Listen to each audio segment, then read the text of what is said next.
العشر الأوائل من شهر ذي الحجة العديد من الفضائل وبيانها فيما يأتي. أقسم الله عز وجل بها في قرآنه الكريم بقوله: والفجر وليال عشر.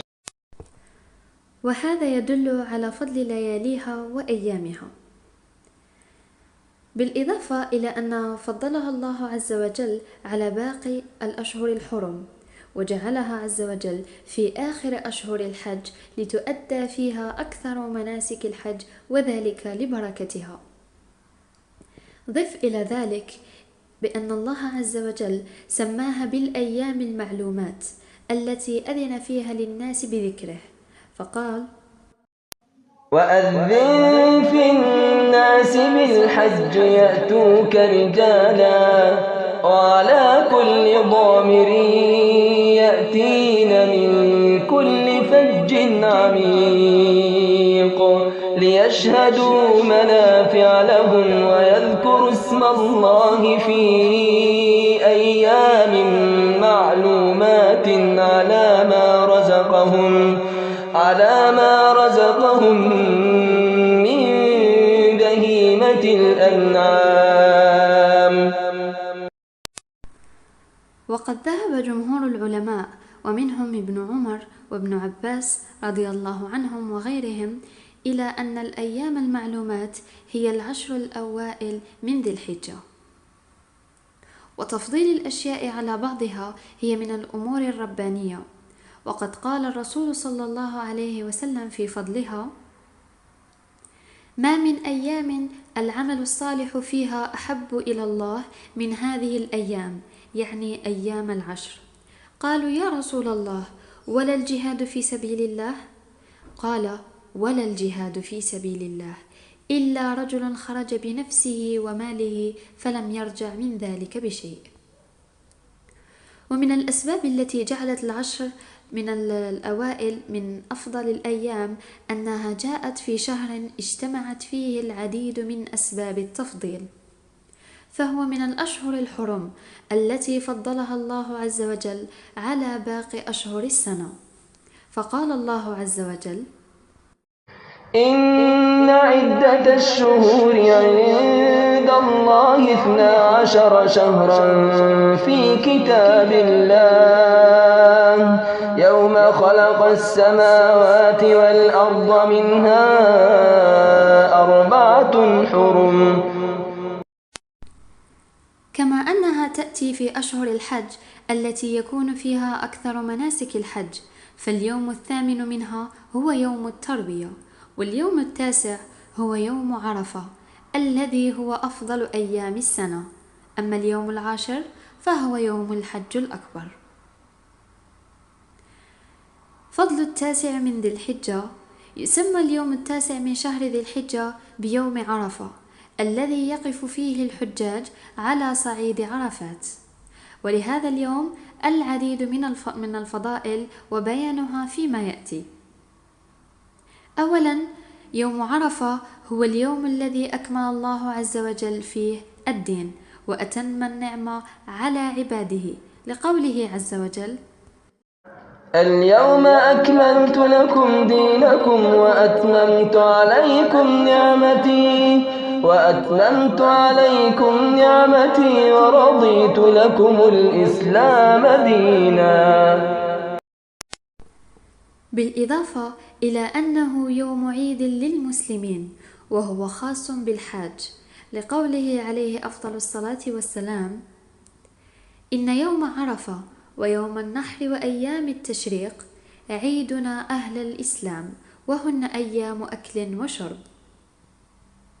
ضف إلى ذلك بأنه يوم يغفر الله عز وجل فيه الذنوب ويتجاوز عنها، كما يعد يوم عتق من النار، ويباهي الله عز وجل فيه الملائكة بالحجاج، لحديث النبي صلى الله عليه وسلم في قوله: ما من يوم أكثر من أن يعتق الله فيه عبدا من النار من يوم عرفة، وإنه ليدنو ثم يباهي بهم الملائكة فيقول: ما أراد هؤلاء.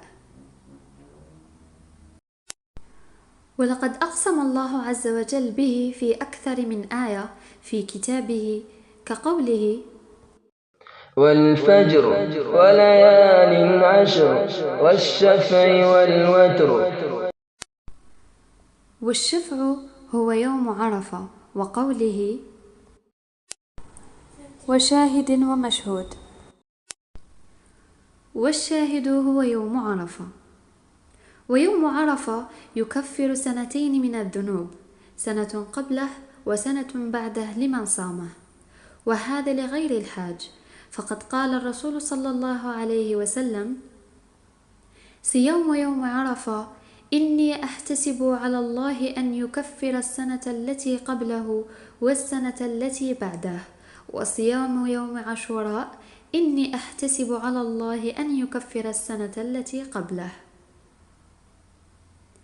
يسمى اليوم العاشر من شهر ذي الحجة بيوم النحر، وهذا اليوم له العديد من الفضائل الكبيرة لما فيه من العبادات والمناسك، وهو يوم الحج الأكبر الوارد بقوله عز وجل: وأذان من الله ورسوله إلى الناس يوم الحج الأكبر أن الله بريء من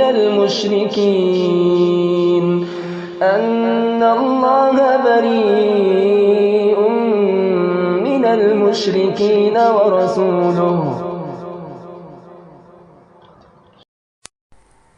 لأن الحج يتم فيه وتتم فيه الكثير من مناسكه كالرمي والحلق ونحر الهدي وغير ذلك من المناسك. اختلف الفقهاء في التفضيل بين يوم النحر ويوم عرفة، فذهب بعضهم إلى أن يوم النحر هو أفضل أيام السنة، ولقد ذهبوا إلى ذلك بعض الحنابلة كتقي الدين ابن تيمية وجد أبو البركات، واستدلوا بحديث النبي عليه أفضل الصلاة والسلام لقوله: أفضل الأيام عند الله هو يوم النحر، فهو يوم الحج الأكبر. وذهب البعض الآخر كالشافعية والمالكية في الأصح عندهم وبعض الحنابلة إلى أن يوم عرفة هو أفضل أيام السنة لما فيه من مغفرة للذنوب وكثرة العطايا من الله عز وجل لعباده كالعتق من النار، واستدلوا بحديث النبي صلى الله عليه وسلم الذي قال فيه: وما من يوم أفضل عند الله من يوم عرفة. فضل الله تعالى هذه الأيام على باقي أيام السنة، فيسن فيها الإكثار من العبادات والطاعات كالتكبير والصدقة وأداء النوافل وقراءة القرآن وذبح الهدي للحاج والأضحية لغير الحاج. ومن أفضل الأعمال التي يقوم بها الإنسان في هذه العشر قيامه بأداء مناسك الحج.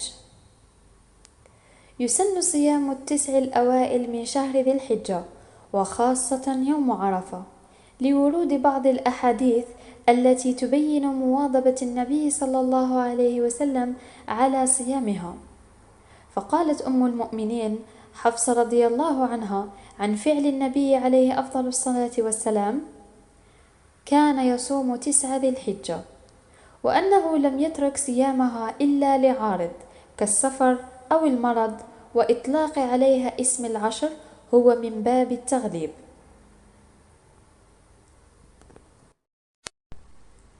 اختلفت أقوال الفقهاء في حكم أخذ شيء من شعر الرأس في الأيام والتي تتمثل في أيام العشر من ذي الحجة لمن أراد أن يضحي، وجاءت أقوالهم كما يلي: المالكية والشافعية ذهبوا إلى أن السنة تقتضي عدم أخذ شيء من شعر الجسم، سواء كان من رأسه أو من غير ذلك، أو تقليم الأظافر لمن أراد أن يضحي أو علم بتضحية غيره له، وذلك من بداية دخول شهر ذي الحجة إلى حين الانتهاء من ذبح الأضحية.